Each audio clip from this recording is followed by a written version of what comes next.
While the penultimate episode of Andor may not have featured the edge-of-your-seat tension from last week's prison break, it still offered some deeply emotional moments from characters you'd never expect, and the most radical-looking action sequence of the series to date.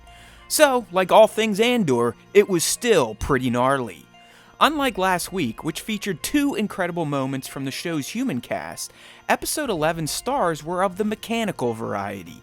B2's initial scene is a heavy hitter, and one that will make you feel something if you've ever lost a loved one, and that is special considering B2 is a droid. His scenes have only bolstered my beliefs that his AI will ultimately be uploaded to K2SO in Season 2, because the bond he and Cassian have in Rogue One can't be programmed. It has to come from a place of deep caring and love, which Cassian and B2 share. Making this connection would definitely add even more weight to the character of K2 and his ultimate sacrifice in Rogue One, while also creating a very strong through line between Andor and that film that fans would surely respect and appreciate. I mean, that's what Star Wars is, right? A collection of interconnected stories and characters that take place over hundreds of years.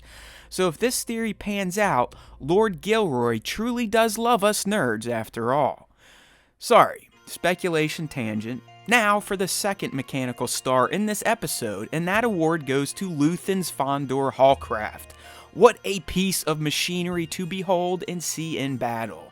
This little ship has quickly become one of the smoothest rides in Star Wars, and seeing it in action in this episode may have moved it into the top 5 most kick-ass Star Wars ships of all time. Andor was due from some killer action beats, and Luthen's Hallcraft versus the Arrestor provided just that. Now, the meatbags weren't too shabby either in this episode, but nothing of real note happened because Daughter of Ferrix was all about setting the stage for the finale, and it did a great job at that without feeling like a full-on setup for the finale either. Luthen and his spies are in trouble, but still have to take care of Cassian, so they'll be headed to Ferrix. Miro too will be headed there to see if her funeral trap will net her target. The people of Ferrix, including the other daughters, Brasso, and probably the whole damn town, are prepping for something wild to happen at Marva's funeral too. Thanks to Ciro's old Sarge, we know he too will be headed there, and will likely screw things up for the Empire, while also possibly realizing that their brand of law and order may not be the style he actually wants to worship. And of course, even though it's a really bad idea, Cassian too will head home to try and pay his final respects. Now that is a formula for a wild finale that should resolve most of the Season 1 narrative threads, while also setting the tables for Season 2, and the 4 years of timeline it has to tell. That's why this episode, while not as tense and exciting as 10, is still another high-quality piece of Star Wars from the Gilroy and his minions. How about some top moments? Okay, up first is the scene between Brasso and B2 towards the beginning of the episode. I'm sorry, but that little bucket of bolts got me all misty-eyed thanks to his reaction to Marva's passing. He truly is unlike any other Star Wars droid. I mean, who doesn't love R2, 3PO, Chopper, K2, and BB-8, but there's something different about B2. He feels like a flesh and blood character and has a very undroid-like emotion core. He's more than a pet to the Andors, he's one of them, and this scene showcased this perfectly. B2's reaction and subsequent emotions are also why I think he will eventually be uploaded to K2 in Season 2 of Andor, because like I mentioned earlier, the two droids just have too many emotional and behavior similarities to not share some code. Plus, the emotional bond between Cassian and K2 in Rogue One and K2's sacrifice will hit even harder if this theory is true, thanks to scenes like this and other moments B2 and Cassian have shared in Andor. Get it done, Tony! The discussion between Mon and Vel was also noteworthy, mostly for Genevieve O'Reilly's performance, which was brilliant, but also for what their conversation seemingly revealed about Mon's situation. From what they discussed, it seems like Mon is screwed no matter how you slice it, and her only way out will be to marry her daughter off to Davos' son.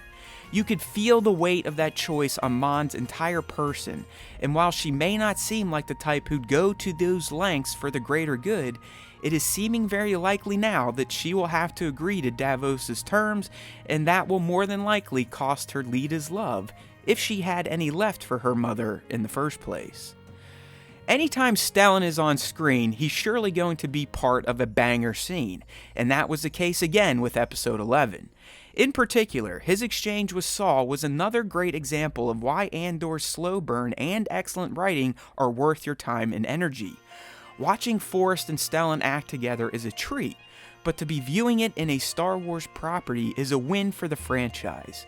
More importantly though, this scene really helped to illustrate how much heat has been turned up on Luthen's mission since the Aldhani mission. He's having to make some very horrible decisions, and he's paying for them with his soul. Saul's reaction also highlighted how suspicious everyone involved in the early rebellion movement had to be. No one can really trust anybody, but because Saul has been hardened by war for decades, he ultimately understands Luthen's choice to kill 30 men in Krieger, and he's not wrong when he describes their current situation, which is war. This is more than likely what leads Saul down an even darker path of insurgency, which in a few years will cost him everything, and will be why his group never becomes part of the Rebel Alliance. Like I said, Stellan equals top moments, but this next one was mostly thanks to his ship's toys and piloting skills. The space battle between his Hallcraft and the Cantwell-class Arrestor cruiser was boss. Who doesn't love a Star Wars space battle? To me, there's some of the more magical moments featured throughout the franchise, so it was awesome to get a unique looking one in Andor. That Fondor ship is the cat's meow, and seeing all of its tricks in action was a visual treat. It had a flechette-like cannon, regular cannons, and 2 wing laser beams. Watching that tiny craft make a larger, more equipped Imperial ship look silly is vintage Star Wars, and the visuals of it all were thrilling to say the least. Finally, the last top scene is the one between Melshi and Cassian on Neamos. This scene reaffirms their bond that will carry into Rogue One and hopefully Season 2, but it's also another example of Cassian's emotional growth. Their pledge is one of rebellion, and while Melshi seemed way more committed to the cause in this moment, I credit that to Cassian being shell-shocked by the news of Marva's death.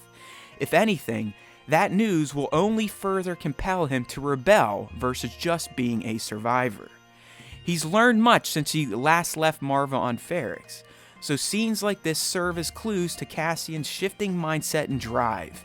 He will surely head home for his mom's funeral and see the devastation of her loss and his previous actions, and that will be the nail in the coffin for him and wanting to fight back full time with everything he has, regardless if it means his own death. This scene also hits thanks to its parallel to Rogue One's beach scene, in which Cassian also looks to the horizon. One can only wonder now, after this moment, if Cassian's last thoughts were of his mother, and if she'd be proud of who he had become and the sacrifice he made in the name of rebellion.